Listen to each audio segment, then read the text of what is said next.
When you go to buy a car, does the thought of negotiating make you break out in a sweat? Yeah, my palms get a little sweaty. David Moss from Moss Nissan is back to help guide us through this daunting step.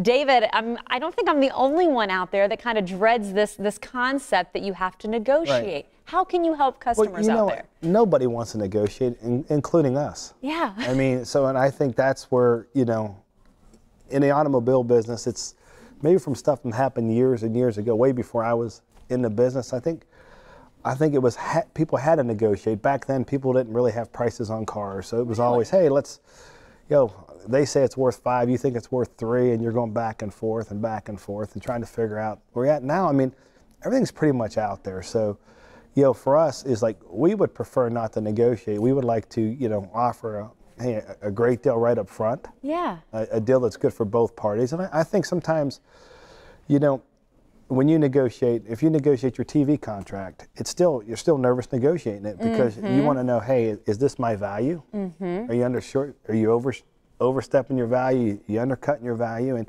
so anytime you negotiate, if you buy a house, there's always going to be that.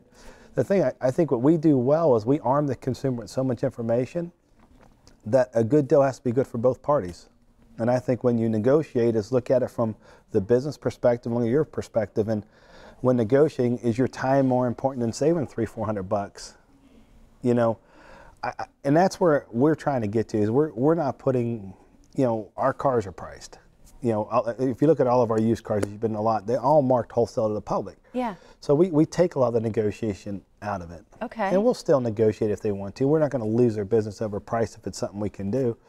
But the markups on automobiles aren't as large as consumer thinks. Yeah. So the negotiation shouldn't take that long. I think what really works well for consumers and works well for us if they do their homework first. Okay. Go to a reputable dealer. Like for us, like we talked one time about disclaimers on advertising. I mean, our disclaimer's pretty simple. I mean, that's the price. You don't have to be a member of all these other things to get that price. And I just think if consumers would come in with more of an open mind and look at their time as being as important as the price they pay, realizing there's not a large markup, I think part of negotiation is spending 3-4 hours there. Yeah. People dread that. Yeah. As much as how many people. I try to tell us to consumers all the time, if you go to a nice restaurant and you get good service, and the meal was okay, but the service was great, you're going to go back to that same restaurant and you're going to ask for that server who gave you great service. And you're probably going to tip a little bit more. Yeah. So people are willing to pay for great service. So if they put that in their mind, if they got good service, is that part of negotiation? And I will say the thing that really stuck out to me is you said, when you go in and you buy another product, a lot of times you don't even think to negotiate, right. But it's really the history. So it's not there anymore, especially at your dealerships. No, we try not to. I mean, we have, our dealership, everything's laid out for the consumer. And I can't speak for all the other dealerships, but I know a lot of car dealers. And I will tell you, I've met some of the greatest people that are car dealers, and they're the most philanthropic. They give back and they remember where they came from.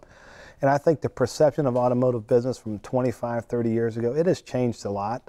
And I think we're looking to just keep changing it so that when you come in, you're building a relationship with the consumer. You're building a relationship with your sales consultant or your service consultant.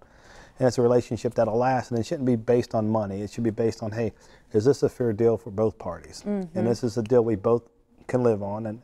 And this is a deal that you want to build on in the future. And I like, too, that you point out education's the best thing you can do instead of worrying about that negotiation. Absolutely. David, this could have been in like our myth-busting segment because you totally, you changed the way I look at negotiation. Well, so thank you. I appreciate it, David. As always, we appreciate you. Thank you. And if you haven't went out to say hello to him yet, well, make sure and do so. He's up in Newport Richie these days, mossnissan.com. There's his phone number and address on your screen.